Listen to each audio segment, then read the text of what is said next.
All right, folks, I'm back. We got one more bush over here, this old big one. We kind of saved it for last. Well, we did save it for last. We did kind of. We saved it for last. That's what we got. This old Chindo viburnum. They pretty tough. Things, they sprawl out. And you can see right here where White's already got in there cutting this thing. But we're going to get in there and see if we can get this thing out. You can see right there where that thing sprouts up from the bottom. Right there. That thing just spreads almost like Bermuda grass, kind of. Anyway, we got to get this thing down. I'm going to set you up here and see if we can get this baby out. And then we get cleaned up, get on to something else. He's going to crank up here and put that thing down.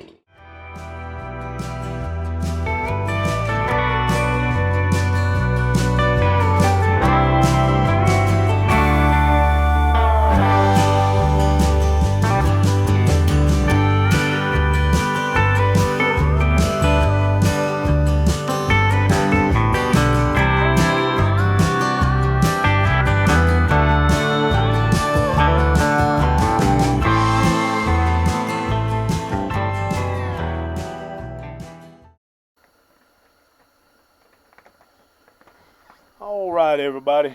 We got that bush cut down, or White did. He took chainsaw, cut that thing up, got it diced up, put it on the truck. But what I want to explain here, a couple things. I could get that stump out a whole lot easier if I folded that thumb up or took that thumb off. But the reason I leave that thumb on there like that when I'm digging around a plant like this up close to the house, that thumb will keep me from digging in the ground as deep. It'll kind of remind me, hey, you know, don't sink that thing down in the ground. And you can see me stretched out there, and that bucket, what I'm doing with those teeth on that bucket is just kind of plucking them surface roots and breaking them. You can see me right there, I'm bumping up against that stump, and I could reach in there and souse down in that back there between the house and the stump and break that loose. But I know right there where White just walked, there's a white pipe. There's some PVC pipe that goes in under the concrete and catches some downspouts under there. And that's my main objective, not to tear that pipe up right there. And also too, we've got some irrigation lines that's running in there, and also some night lighting. The night lighting I'm not really worried about. We can put that back together. Landscapers fix that with no problem. But right under that bucket somewhere. And we didn't dig down to find it, but right there off of that corner right there, that pipe comes down that wall, and that's what we don't want to tear up. You can see I'm just barely scratching it and just taking my time. And another thing too, you can see that tractor sitting there, that little excavator sitting there. I'm not right up on the edge of that concrete, pulling on the edge of that concrete, and I don't have my.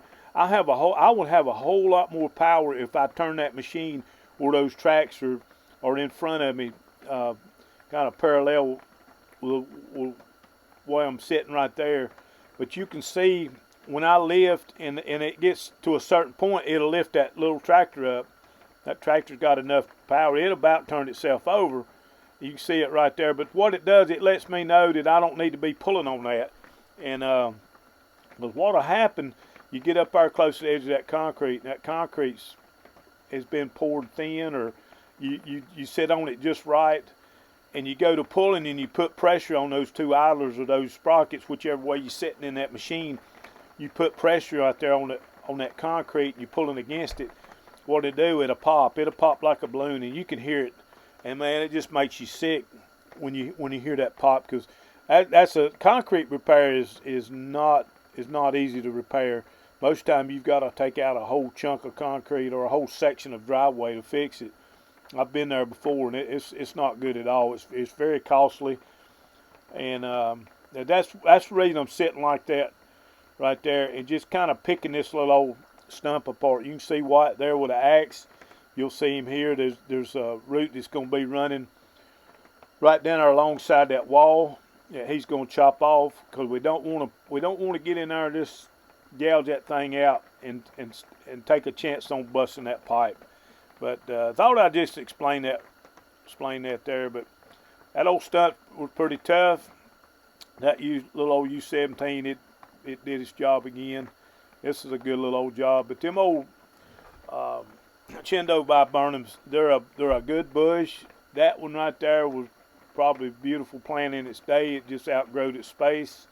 We see that a lot. These plants are put in here. They're planted too close to the house, and they just get overgrown, and they need to get taken out. And we do a lot of this demo work where, you know, sometimes we even have to go in and grind. We have to go in and grind some out. But right there you can see I'm just trying to shake some of that good dirt off that root ball so it's not quite as heavy, and they won't have quite a big a hole. But we get this thing cleaned up, and everything's good. We've showed you one part of that up in the front on this project here, taking those other plants out. But this was the last bush we did on this job right here. But everybody, you probably noticed Weston's not in this video or the last video we've had. Weston's no longer with the company. He took a job back in the industry that him and White had been working with ever since they got out of school. They've been in the fiber optic industry. They first started out putting in fiber, then they've worked their way up to a splicing fiber. But both of them knows that industry very well. And he got an opportunity to hire on with a company that offered him a heck of a deal, a heck of a job, a career job in that industry. And he took it, and he's no longer will be with the company. He's going to be missed. He brought a lot to this little company, and even though it's just a 3-man operation, it's kind of like everybody had their duties here at this old thing here. And me and White, we're kind of geared alike. We like to stay on the job and just do what we need to do. But now Weston, anything that has to do with fixing something, getting in the truck, going to get something, he excelled at it. I mean, he's a heck of a mechanic. He can wrap his brain around something and put something back together, and very computer savvy. We need a part usually within the next 2 or 3 days. If it could be delivered, it was there. But he's going to be badly missed. I wish him and his family all the success, and very proud of him that he got an opportunity to go to work with this company. But we might see him in another video. But I'm gonna wrap this one up. If you guys like this video, how about hitting them buttons for us, hitting that subscribe button and like button, if you will. Throw a comment down there below. Tell us something you might want to see. Ask us a question. We'll try to answer it the best we can. But we'll see you guys on the next one.